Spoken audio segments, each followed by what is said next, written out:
Good morning class. I am your SST teacher of class 4th. Today we will start new chapter which is chapter number 9 Soils of India on page number 40. Open page 40. Today we will read this chapter, so let's start the reading. Nature has given India a variety of natural resources. We need these resources to meet our daily needs. Soil, an important natural resource, provides food for the plants grow and helps us to produce cereals, fruits and vegetables. Types of soils. There are different types of rocks on the earth. Soil is formed by the breaking up of rocks. The nature of soil on different parts of the earth largely depends upon the type of rock.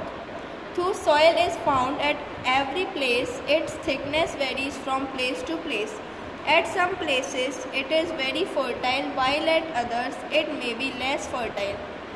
In this way, the quality and quantity of soil vary greatly from place to place. The soil of the northern plains is very fertile. Alluvial soil. The Himalayan rivers bring a large amount of broken rock materials with them. During the rainy season, when most of the rivers of India are flooded, this broken rock material is deposited along their banks. The soft and light material is called alluvial soil. It is very fertile. The main crops grown in such soil are rice, wheat, sugarcane and jute. Now black soil. The Deccan Plateau is rocky and uneven. It is made up of lava rocks. The rocks deep inside the earth are in the molten state. Sometimes these molten rocks escape through cracks and weak spots in the earth's surface. This molten material forms the lava rocks on cooling.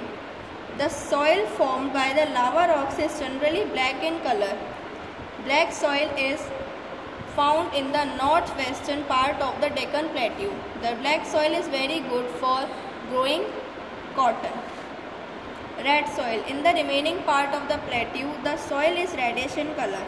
The red soil, which is not very fertile, is also called laterite. Mostly groundnuts and millets are grown here. Desert soil. Nothing grows in desert due to acute shortage of water. But wherever water has been made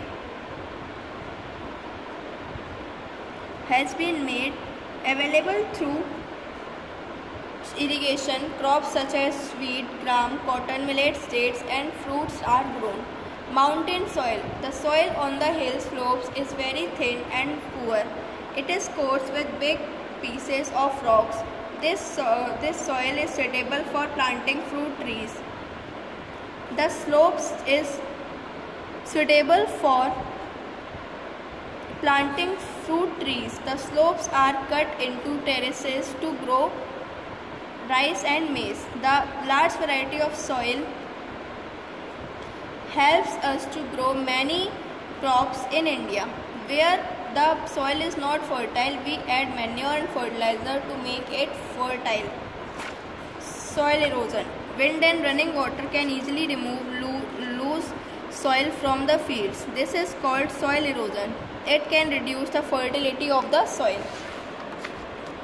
Soil conservation. We must maintain the fertility of the soil by taking preventive steps like covering the soil with grass, shrubs and trees. The roots of these plants hold the soil so that it does not get washed away by rain or blown away by high winds. We must plant more trees and reduce the cutting of our existing forest to protect soil. This is the reading of the chapter. You have to read these recap points. Thank you class and have a nice day. Goodbye.